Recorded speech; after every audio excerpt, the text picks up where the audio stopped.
So I've been at Infusionsoft for, actually it was just before Icon in 2012 that I started at Infusionsoft. And I had the opportunity to run the partner developer track at that time, and it was a lot of fun, and I learned a ton. But since that time, we've done a lot of cool things in expanding our ecosystem and building that out further. And as the platform owner at Infusionsoft, I've had the opportunity to sit in a unique seat and see some of that in its growth. So today we'd like to share some of the things that we've learned and also some observations we've made of what other companies have done. In my case, we can talk about professional things and stuff like that, but really what's most important to me in my life is my family. Been married. Next year I'll actually hit 10 years, and I have 4 little kids, a 7-year-old who's in Little League, my 6-year-old's in gymnastics, my little baby girl's into everything except what we want her to be in, the drawers, you name it. And then my son, Hiram, is just adorable. He's like at that perfect stage where he's not getting into everything yet, so you still love him to death. But some things that I do for fun and to entertain myself is I love making things, anything from creating a tree house, and you'll see here pictured, this was our mesquite tree in the backyard that my kids drew this picture and wanted a tree house, and so on Christmas Eve there was nothing there, and we had pre-built the floor and then the roof and came in and put in a tree house, and spur of the moment at about 11 o'clock at night on Christmas Eve we decided we should wrap it, so we did that till 3 a.m. Takes a long time and a lot of wrapping paper to do a big 6x11 object. I'd never tried that before. And up to including other fun little objects, like I've made a lightsaber for my son with duct tape and PVC pipe, and he wanted to be Luke Skywalker, so we built that. But this is a rocket that we built. It's a 2-liter bottle and then duct tape around it and stuff like that, and there's a air compressor on the back to shoot it. You got to watch really close because it gets kind of small, but you'll see it's about the center of the screen as you watch it here. See the little speck in the center? Those trees are pine trees up in northern Arizona, probably about 100, 150 feet high. So it shot pretty high. Needless to say, he was pretty proud. But growing up, I had the opportunity to live with my grandparents for a little while. And my grandparents were kind of unique. My grandpa is a lawyer, CPA, and he was one of the first people in Arizona to buy a computer. And at that time, it took up a room of about 12 by 12 and was tens of thousands of dollars. And I remember growing up and seeing him come in late at night from work and then getting up super early in the morning, going out and doing things. And it wasn't just my grandpa that had this kind of work ethic and was always into unique technologies or learning different things, but my grandma was an assiduous reader. She would, on many occasions, be at the library and max out her library card and then grab my grandpa's library card and max that out. Up to and including when my mother was diagnosed with cancer, my grandma went to the library. She showed up just a few days later with a stack of books saying, hey, these are all the books related to the unique cancer that you have, and oh, by the way, I went through and read all of them, and I labeled the different sections that you should look at. She continuously taught me that the most important thing you can do, Ammon, is to learn how to learn. So being able to figure out ways to consume information was something that I was that was drilled into me, if you will. And one of those things that I learned early on was the Dewey Decimal System. We all remember this from back in the day and having to go through and find the little cards and things like that, and we've seen that shift over time. In fact, the way that we see and consume information today is entirely different. One of the things that I want to share with you is 9 years ago today, in fact, there was a gentleman, the username was Jawad, and what he did is he went with his friend, Yavak Lipinski. They went to the San Diego Zoo, and in good fun, they were just recording a video. The video was something that they wanted to share, and it was Jawad taking a video, standing in front of, as you can see, the elephants in the background at the San Diego Zoo. They're super interesting, really, really, really long trunks. Now, he did this, and today we wouldn't think much of it, but at the time it was very unique, because at the time there was no way to share this video. And in 2005, three friends from PayPal, ex-PayPal employees, went off and tried to solve this problem. They tried to put together a way to be able to upload a video and be able to share that with other people, whether that's friends or family, and ultimately they came up with a little idea we know as YouTube today. It was founded in 2005, and at 8:27 p.m. tonight in 2005, so 9 years ago, Me at the Zoo was posted on YouTube. It was the first video to ever be posted. And Chad Hurley, Steve Chen, and Jawed Karim are the three founders that created YouTube that were looking to solve this problem. Today that's expanded exponentially. We've all heard the different multi-millionaire stories of people that are YouTube self-made millionaires. We know from what YouTube actually shares with us that 100 plus hours of video are posted every single day. And it's oftentimes the case that there's more than 1 billion unique visitors a month going to YouTube sites and spending an insane amount of time consuming information and looking at that. Today, 18 to 35-year-olds are more exposed through YouTube than through cable TV.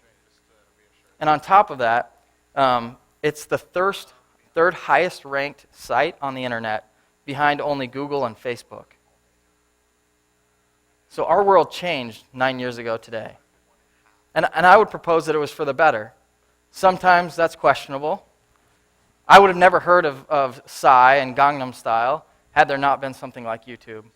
I would have never known about this unique artist in South Korea. But in July of 2012, he posted a video that took only about 6 months to break the $1 billion mark in a single video being watched. 6 months, 1 billion people saw this video, which surpassed Justin Bieber and Baby and all those other videos that we've seen. But they weren't the first. In fact, they weren't even the best funded or potentially the one that had the best resources and opportunity. Google Video came to the stage first. Google Video was founded in 2005 in January, and it was a project that Google was trying to do to be able to archive all the videos that were ever created. Their purpose was twofold. The first was being able to create an archive of all the videos that had been created, and primarily being able to make commercial videos more available to other people. They used principles of search and indexing to make that possible. But they struggled from the start. And as you can see from just looking at the interface of Google Video, you see some initial onslaughts of potential problems. It wasn't very intuitive for people to navigate, and it's primarily based around being able to bring in videos that were commercially produced versus allowing other people to engage and inject them into the system. So at the end of the day, not being able to search and filter and look at the things that I've looked at in the past or view my history made it challenging for people to actually use and leverage the tools that were built into Google Video. So what happened over time? Let's take a brief comparison. First off, we'll look at growth. Could you imagine if your business was growing at 279%? That would blow me away. I've had a small business, and we were growing at a pretty phenomenal rate, and I have another side business that's growing at an exponential rate, but not at 279%. But compare that against YouTube, doesn't even shake a stick. So let's take a look and see what visitors were like. They had an incredible amount of traffic. Visitors per month were 7.8 million, yet YouTube was generating 23.7 million visitors per month. How often were people coming back? Well, on Google Video, it was about 1.5 times per month. And then with YouTube, it was 4 times per month. How long were people actually staying on the site? Google Video is about 8 minutes, and on YouTube, it was 10 minutes. So needless to say, in every sense of the word, YouTube was crushing Google Video. And ultimately, Google went and said in November 2006, we need to acquire this company because we know video is going to be a big thing. And they did for $1.65 billion. And what's the difference? Why does one thing succeed that way where another doesn't? Well, to put it simply, Google Video was creating a point solution. It wasn't built around an ecosystem. It was built around a few objectives that they had. So let's break that down a little further. Let's look at YouTube's interface and see if we can identify what the different things are that they were doing that differentiated them from what Google Video was doing. Well, in the case of YouTube, they make it easy for people, including myself, to be able to go back and see what my favorites were in my history. And a big differentiator was Google Video put an obstacle in the way. You had to download Video LAN or Video LAN to be able to actually play the videos, as opposed to YouTube where you could just hit play and it'd play right in the browser. Another piece was being able to create engagement among the community, where I could say I like or dislike something, and I can share it. And as time has gone on, there's been more and more options to be able to share, to elicit and invite other people coming into and engaging with the community. And there's really, when we look at ecosystems, there's three main players. There's three main roles. There's the provider, in this case YouTube. There's the producer, somebody that's uploading a video or injecting something into the system, and the consumer, the person that's using that value that was created and put into the system. So being able to share it with others makes it easier for people to actually come in and say, oh, I want that, I like that, I want to see more of this. And being able to comment actually converts the people that are consumers into producers. Instead of just being a bystander bringing this in, they're actually now injecting into the system. And with my profile, I can go in and customize things so that I can see what I'm interested in, and it can follow me around. And then being able to upload easily. Even, my grandma is this incredible person that to this day probably knows more about using her Mac than I do, because she goes to the Mac store on a weekly basis for her classes. But my mom and dad didn't quite get that same gene, but they can even upload videos to YouTube. There's no obstacles in the way to be able to do that. In conjunction with that is Google Video didn't share the number of views with everyone. They only shared it with the people that actually uploaded the videos.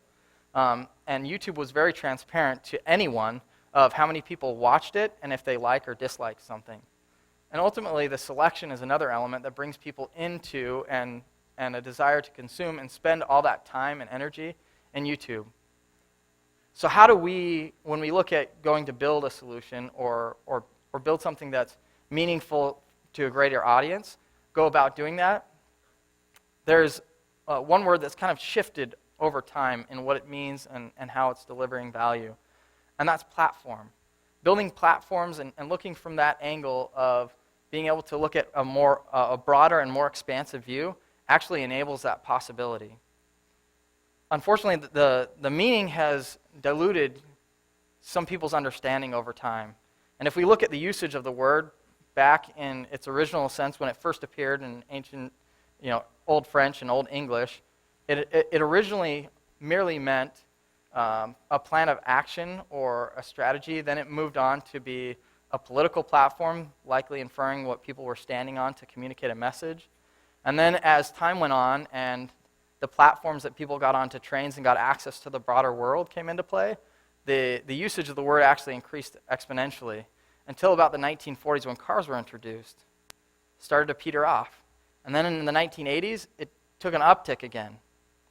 Why do you think that is? Well, that was about the time of the web and technology revolutions, and we started seeing the capitalization of the word, the plural of the word, and the usage more often. Ultimately, to come and mean the foundational elements used to create an ecosystem.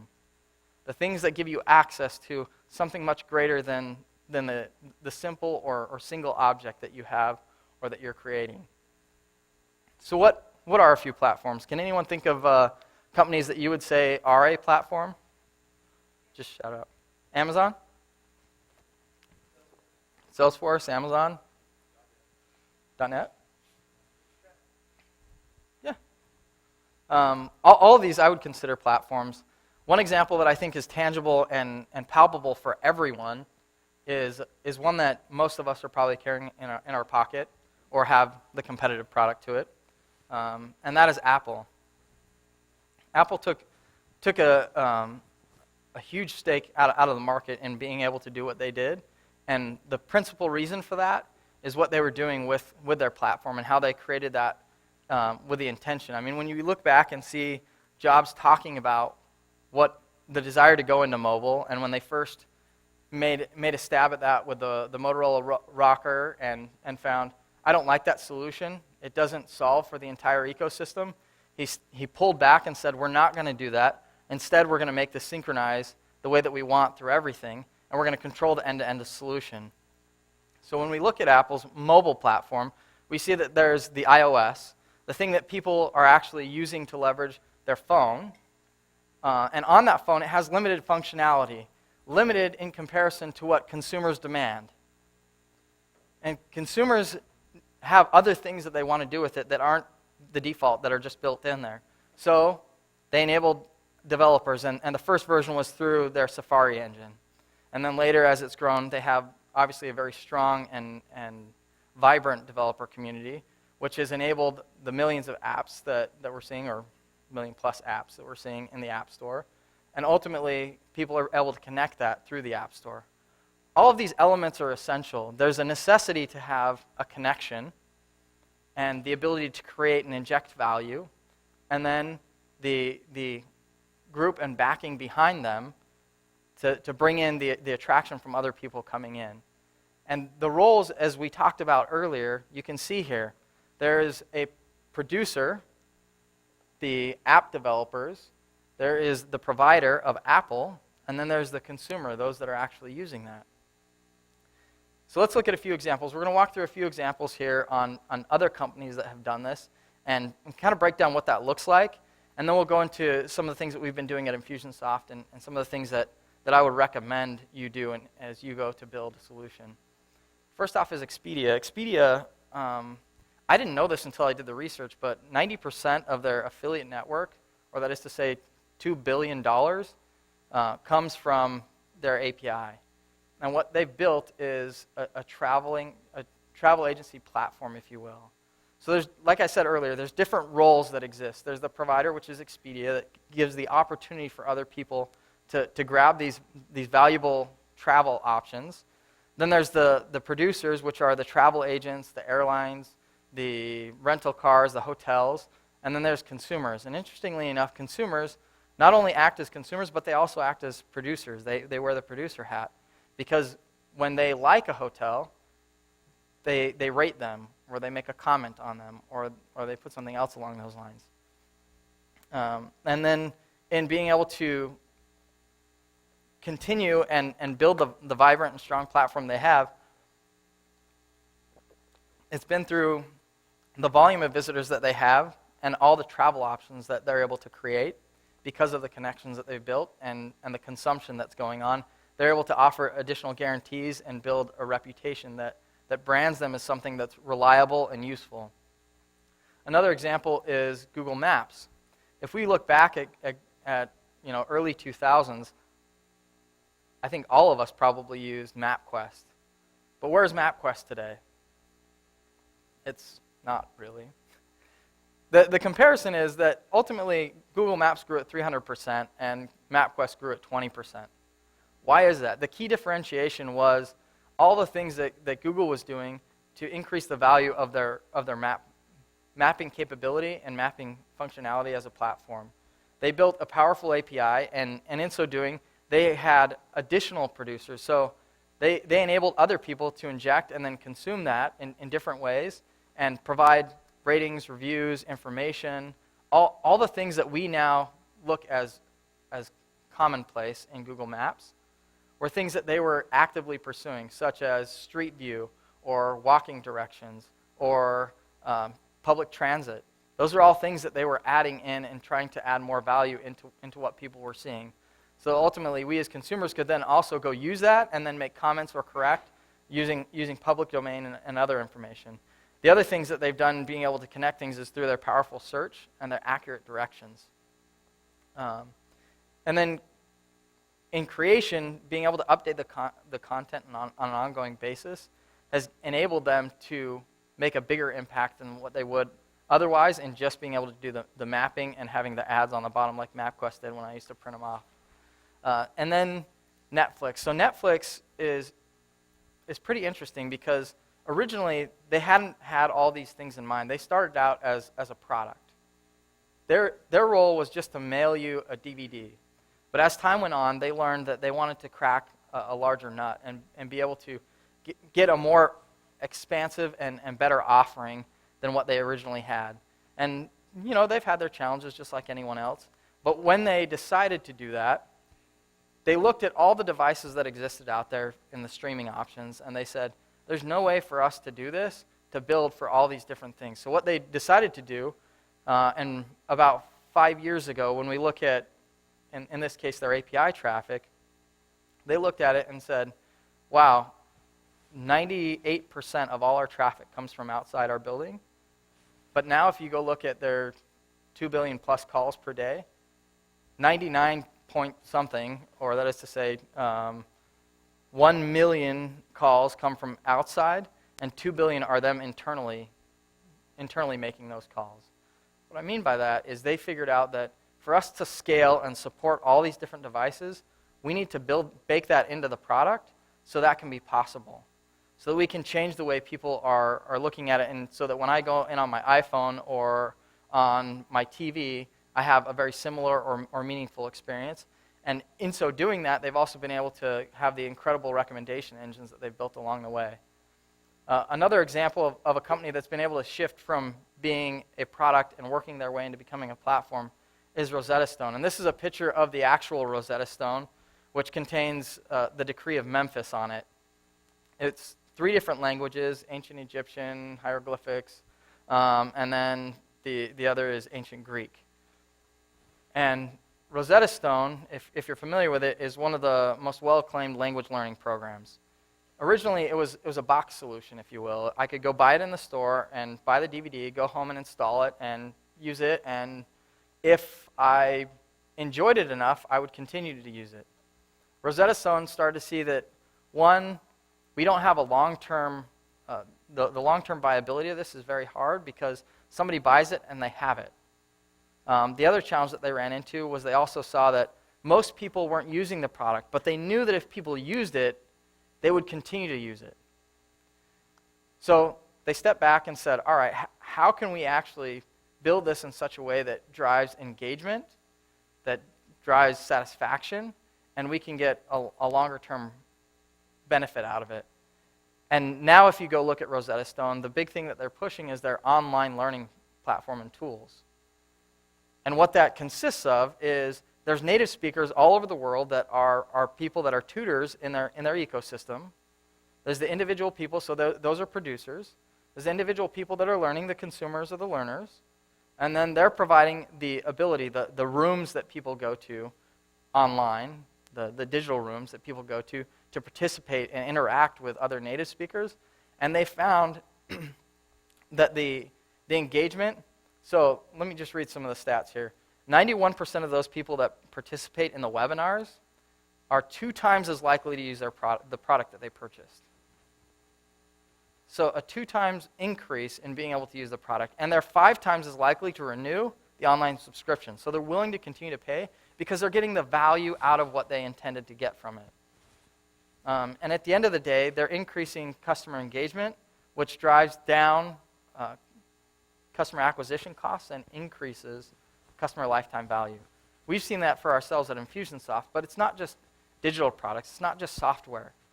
For any of the service providers out there, I've seen this in some of the businesses that I've had, but another great example is Let's Play Music.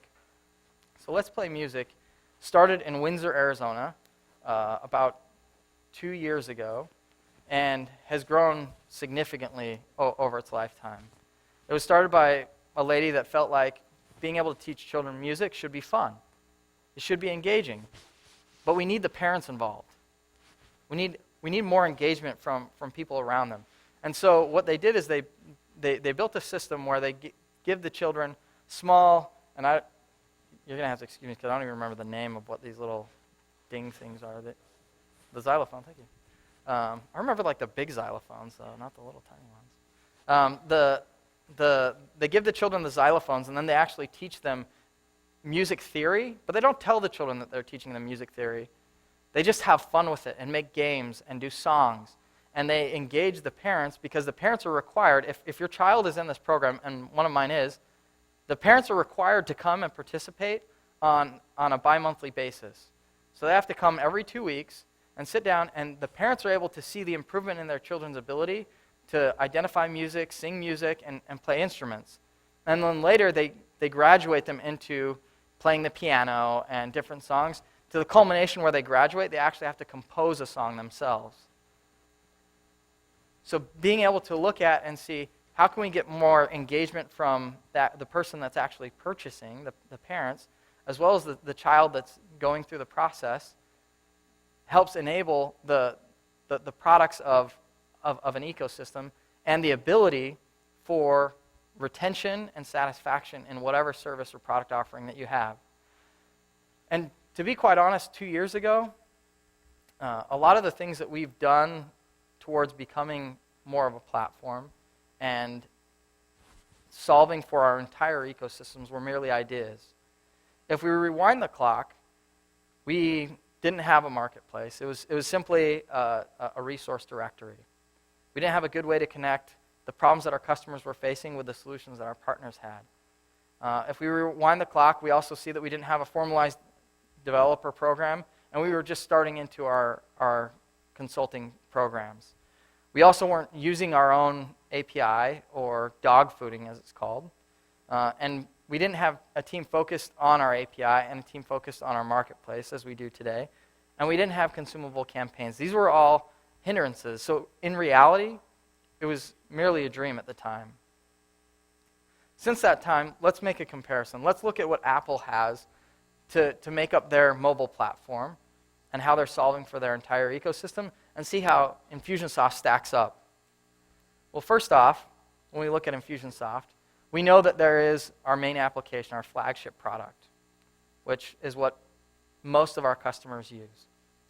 We have a strong customer base that's growing exponentially, and it continues to grow at increasing rates. But unfortunately, we can't offer everything that our customers need. So we needed to enable a way for our partners and others to build things that solve problems for them. And we do that through our API, and we also built our content publishing, which today is limited to Infusionsoft exporting campaigns. But that's something that we're working on to enable in the future, is being able to allow others to create campaigns so customers can use those and find the best practices. So with that, our partners are able to create apps, and in the future they'll be able to create campaigns. And our partners are the ones that offer a lot of that high value that keeps people around. We know that when we look at our customers that are interacting with partners, they're more likely to stay with us, they're happier, and they tend to pay us more.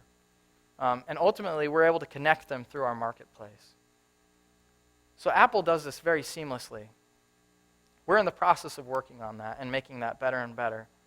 But when we look out at our customer base and survey them to find out what they are doing and how they're doing it, we see that quite a few of them are using it. About 30% of our customers say that they're using a third-party app or service.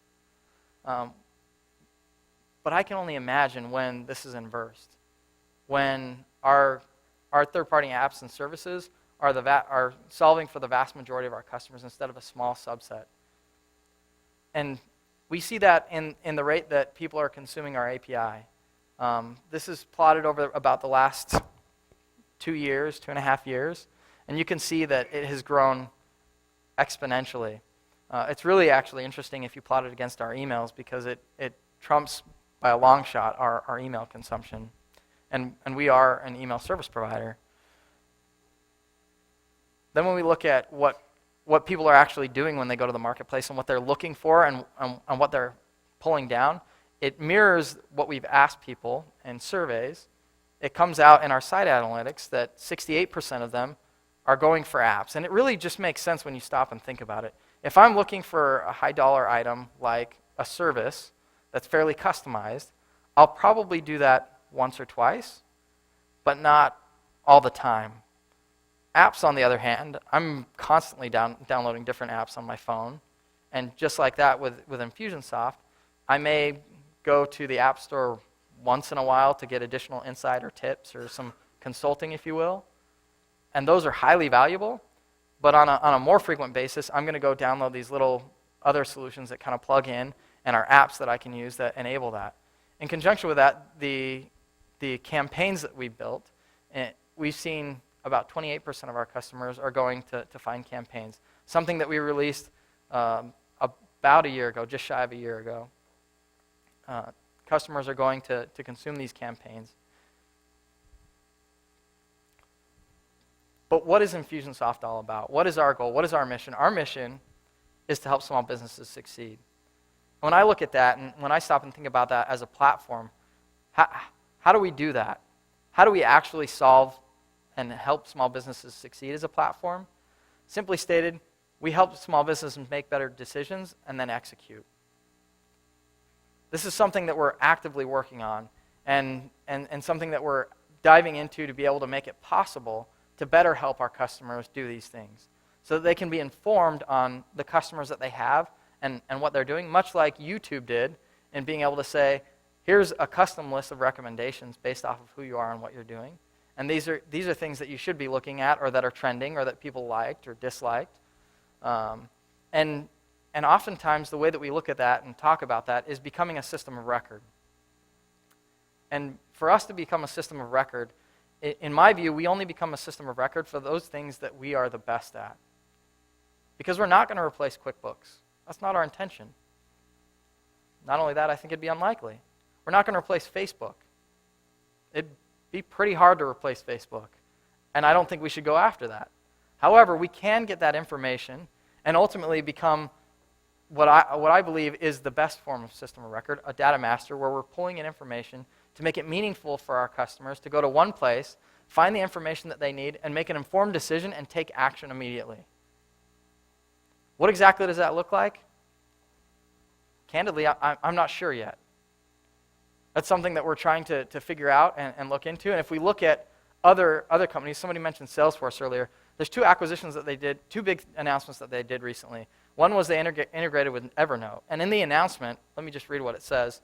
They said, Salesforce and Evernote lets you discover, share, and capture important customer information and access information from wherever you are on any device. You'll know more, save time, and streamline communications so you can work smarter. Sounds similar to our objectives in being able to save time, grow sales. The other thing that Salesforce did is they acquired Workday. And in their announcement of that, they said the integration will also help speed up the decision-making by customers of both companies due to the faster availability of financial and operational performance. So being able to get insight on what customers are doing and how they're doing it. So when we look at other successful platforms, we can see that they're doing things along these lines, and it only makes sense that we do that for small business because nobody is doing this for small business. Our objective is to ultimately help small businesses succeed, and the only way we can do that is by simplifying it for them. Let me just share a story of where I think platforms and ecosystems are headed. Not too long ago, I got an invite from my brother-in-law whose son was going to be baptized, and I received the invite, didn't think much of it, came in my Gmail. I'm not even sure if I put it on my calendar or not, to be honest. However, the day of, it was on a Saturday, I was getting ready and doing things, and my phone buzzed, and this is what came up. It said, time to leave for Braden, that's my nephew, Braden's baptism. Leave at 3:42 to arrive on time. I didn't think much of it. In fact, I didn't think about it at all because I just went and started getting ready and getting things together, got my kids all ready, and we headed out. And then as I was driving there, I was stopped at a stoplight. I took this screenshot on my phone because it occurred to me, holy crap, what just happened? I received this notification, but I don't even know where it came from. See, not too long ago, what I had done is I had downloaded the Google Now app, and it just started doing things for me without me even realizing it. It went and checked my email and said, hey, this is something that's important to you. It knew that because it looked at my calendar. It was able to garner that information and then leveraging my device, say, hey, Ammon, here's a notification.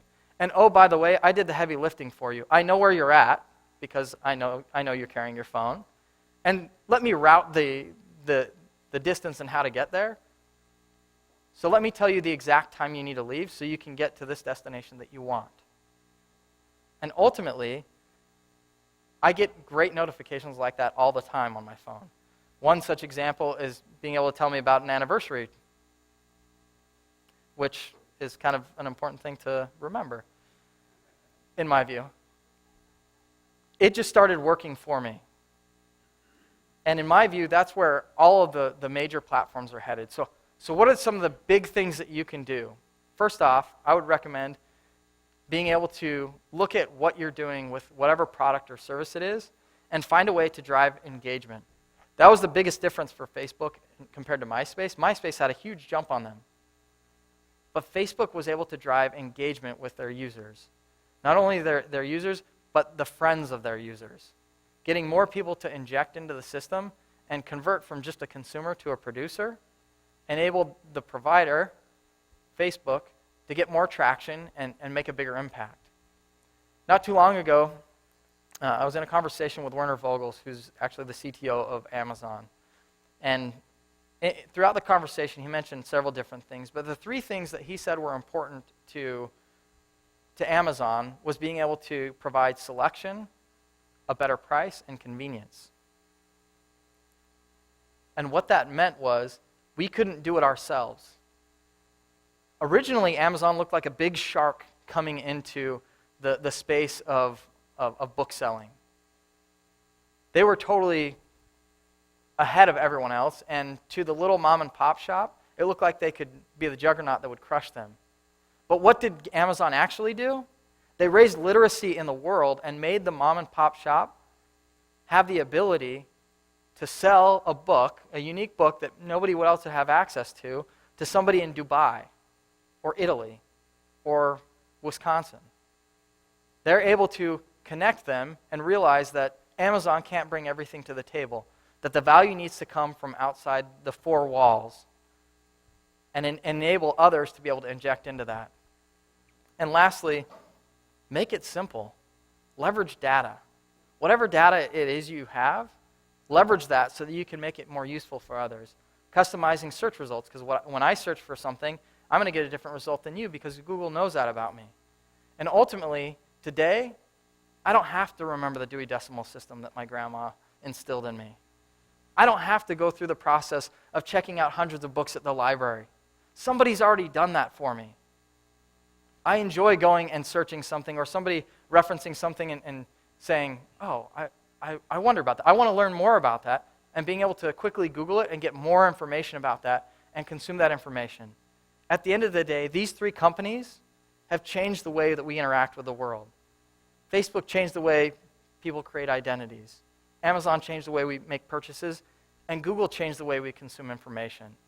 And with your product and solution, if you're solving for an ecosystem, you will change that for the world as well. Thank you.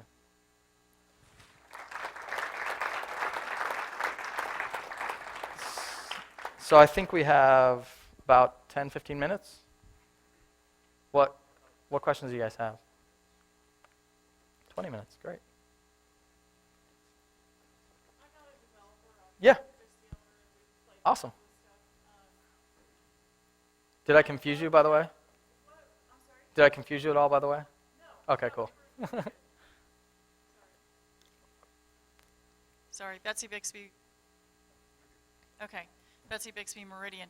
So I love the idea. Can you tell me from a product standpoint what Infusionsoft is doing? So for instance, for our membership site, we had to go to iMember 360 Sure. just because of search, and we've got connected with Plus This, right? Yeah. We've got all that stuff going in webinars. Great solutions. I would love to get that review feature and lots of things built into what we're doing on with our products. We do live events and have e-learning products and a bunch of stuff on there.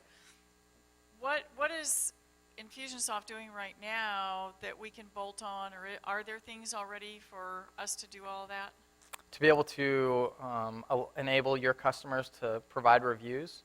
Yeah, so for instance, we just finished up a live event for a bunch of CEOs, and we would love for them to be able to get onto the site and just interact with each other, um, and also, you know, talk about the event and do all the things that you guys probably think are normal. We just don't know how to do it.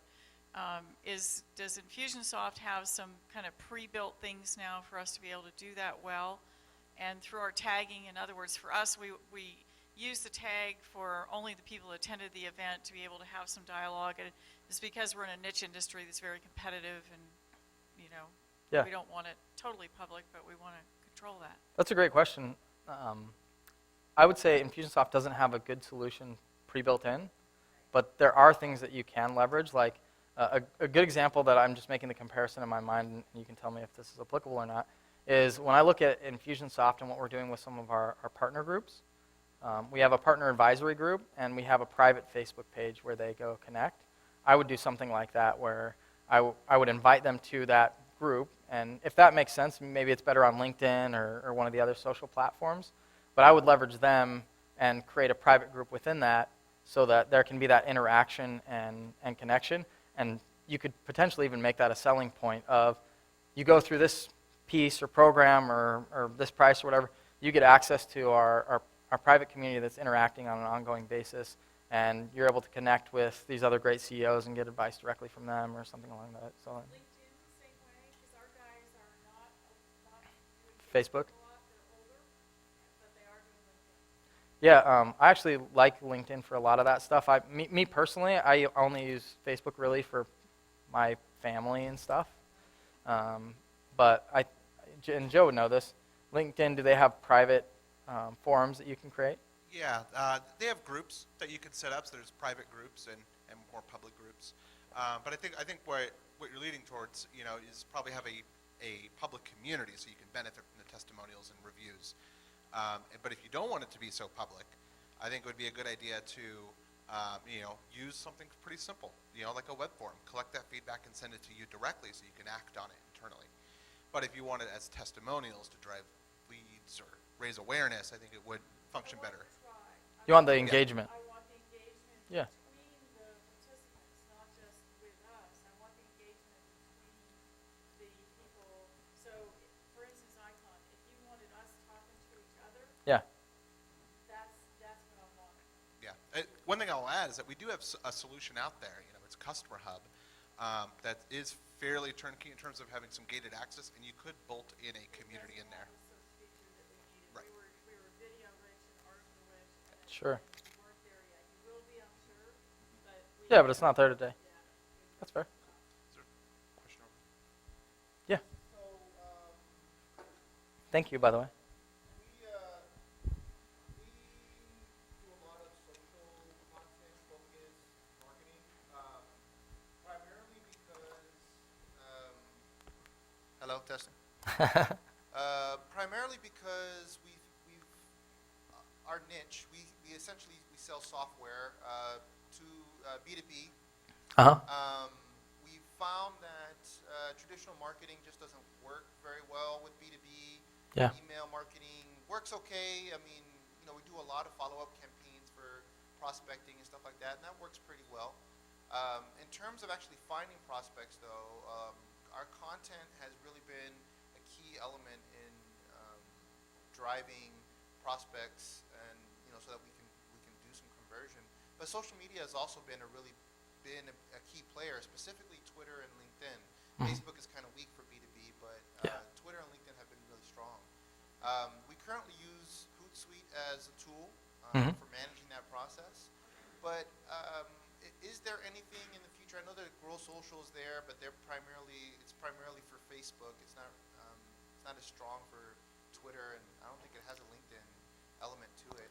Not yet. Is there a way, or I don't know if it can even be done through the API, where we can tie in, you know, if we know what a person's Twitter handle is, for example, and their property has done something, and we want to trigger something based off something that they've done. Maybe they've, you know, hit some threshold that the system can just say, hey, they've hit 1,000 X, something.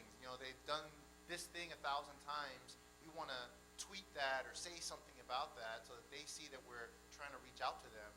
Is there a way that we can do that through Infusionsoft? Does Infusionsoft have that in the API at all? It's not really baked into Infusionsoft. Sounds like you might follow me if I give you a more complex answer, though. Yes. I would use something like, I don't know if you're familiar with Full Contact, but they do social aggregation. They're an API for that. Okay. So basically, if you had, let's say I got your Twitter handle, I would take that and then I try to fill out a profile from Full Contact with that information. I might inject it back into Infusionsoft if that made sense, and then I could apply tags and then send that back out, whether it's through Full Contact or another API that may exist, or maybe you're pulling in like clout scores or something along those lines to be able to say, this person meet this threshold, we therefore want to communicate in this way, and you could use tags to apply that and then be able to post. Full Contact is an app already? It's not nothing to do with Infusionsoft. Oh, okay. It's a social API aggregator. Gotcha. Completely separate company. We ran into them a while ago, and we actually leverage one of their APIs for our card transcription on Snap. So, yeah, I would find one of the social API aggregators to be able to fill out more profiles, or maybe have some of the events trigger based off of things that they're doing on social. Does that make sense? Cool. Hey, I had a question. That slide you showed with the API calls and their increase from 2012 week on week to current, Yeah. has there been any plans or discussions with increasing that to existing clients, or is that strictly a matter of organic growth because we have more Infusionsoft clients using the API? Are you talking about throttling? Yeah. Like being able to increase the throttle that currently exists, the throttle threshold? Yeah, so I would recommend, I'm going to have to lean on my guys here, which session it is. We're talking about some of the throttling, but we have new tools, in essence, for authenticating people, and that will enable different types of throttling to happen. So we can increase and decrease throttling thresholds based off of an app, like a third-party app, instead of just an Infusionsoft application. So would we have to submit any third-party apps for authentication, and they wouldn't get throttled, or how would that process work? Well, it probably depends on the scenario, and we can chat afterwards if you want more specifics. I'm not sure that without having more details of what you're trying to do and what it is, that I could give an answer, just off the cuff of what would make sense in your situation. Makes sense to me. Thank you. What's that? It makes sense to me. Thank you. Okay. Yeah, but let's chat. We can talk about it. Which is also a great plug, so stay tuned for other sessions. We have one at 1 o'clock today. We talk about the Dev Center. There's also another session going on, I believe, tomorrow, which goes into great detail about performance and API and all that good stuff. So, And also some of the best practices, like the other day we ran in a situation where somebody was asking for a higher throttle, but then we found out that if they used some caching tools and things like that, they wouldn't need to. So there's a lot of factors that go into that you may be aware of, but we can chat about it.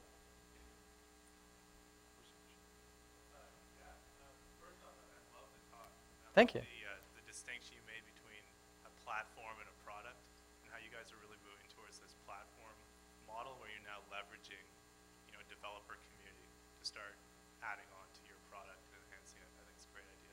Thank you. The one thing, though, the kind of critical piece that I see is that it feels like there's a bit of a disconnect between developers and the customers. Mm-hmm. So I think, like if you're a consultant, for example, you have access to customers. You can kind of figure out what the problems that they're experiencing with Infusionsoft, maybe where their, a particular niche needs a specialized solution that can be built into the API. Mm-hmm. But that's sort of, for coming into it as a developer, it seems like that's a bit lacking. It's hard to get that engagement with customers. And I'm wondering, are you planning on building that into the marketplace at all, or functionality to do that, or do you even have strategies that you could recommend? So let me see if I understand your question. Are you asking, how do we get developers better plugged into customer needs? Yeah. Cool. Awesome question. So we have a session tomorrow about the same time or we're going to talk about the process that we go through in identifying what things to build. Like, how do you decide what product to make?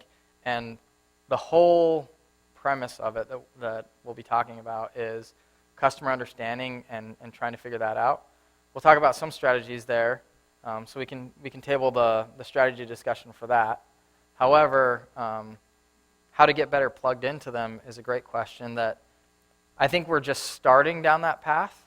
Our intention, from my view, is that we make it easier for our development community to get information on customers, whether that's like everybody's asking about this or everybody's running into this problem, and making that available, and for us to be able to come to the table and say, this is something we're building, these are things people are saying, but we're not building. Yeah, there's something that would be perfect. I mean, this conference is an example of an awesome place to be connecting with them. I'm sorry, what was the last thing you said? The concept? No, the conference, like the Oh, the conference, got it. I mean, this is a great event, right? To be doing that, it's too bad this couldn't happen all the time. Yeah. For us too, we get a lot of good information here. Yeah. Thanks. Yeah, no problem. And thank you.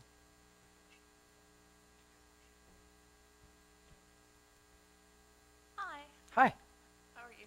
Wonderful. My question is about building products more from like a business development standpoint than a developer standpoint so much. Uh-huh. But a client of mine has a bronze, silver, and gold level membership. They like do education through Customer Hub and videos, and we do a lot of content delivery through Customer Hub. And our silver level membership is like a done-for-you social media and content and newsletters and stuff that we do, and we can't keep anyone in this level. Mm-hmm. We can keep people in like the starter level at like the $50 a month level. We can keep people in the gold and beyond, like the platinum and diamond and the upper levels that we have, because we deliver so much value. But we can't keep anyone in that silver level or get them to. We can move them from the first like entry level membership into higher levels, but we can't keep anyone in that middle ground. So either the $200 mark is too much per month and we're not delivering enough, or we need to deliver more and build more and grow more, and just asking for suggestions on that end. Yeah. So first off, my background is business, so I talk and understand that way. I just happen to be fascinated by technology. I'm not a developer by any stretch of the imagination, so we're probably speaking the same language. The thing that I've seen is oftentimes when people are presented with multiple options, they'll end up settling on a select few of them. And the other thing that I would just comment is, do you need people in the center one? If nobody's staying there and nobody's finding value, because at the end of the day, you want to give more use value than you're receiving in cash value. You want to make sure that whatever they're paying for, they're getting more in return, and that's what's going to keep them around.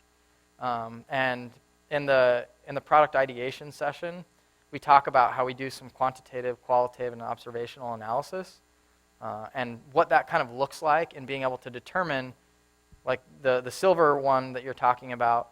I think some of the tactics that I would do to figure out, should we even have this? I would first pose that question. Does it make sense for us to do this? Are we getting enough in return? Like, does it make economic sense? But then I'd also go on to say, if our customers don't like it, should we even offer it? Or is it actually giving us the opportunity to sell the higher value one? Maybe, maybe not. But I would want to get in the mind of a customer to figure out why that is, through questionnaires, it sounds like you have some good data around people stay here and then they jump here. That's good information to know. But then being able to get with customers and observe them specifically in the buying process and their interactions to see what they actually value. Because there may be like three things. Like, I'm totally going to make up an example, but let's say that they get additional consulting, they get access to this community thing, and then they also get some additional learning tools. But they really only use the learning tools, then maybe you're investing too much in the other things, and not enough in that. And so I would want to go and observe customers using your product or service, like literally following them home, stalker-esque, watching them and see how they're using it to be able to then turn around and say, oh, okay, this is what they really want. This is the benefit that they're seeking, because at the end of the day, they really don't want your product. They just want the benefit that they're reaching for, the solution that they want. I don't know if that helps. Does it? Okay. Yeah, no problem. And I'd be happy to talk more as well. We're at our time mark Cool. at this point, so we're basically wrapped up here. So thank you very much, Ammon. Yeah. Let's give him another round of applause.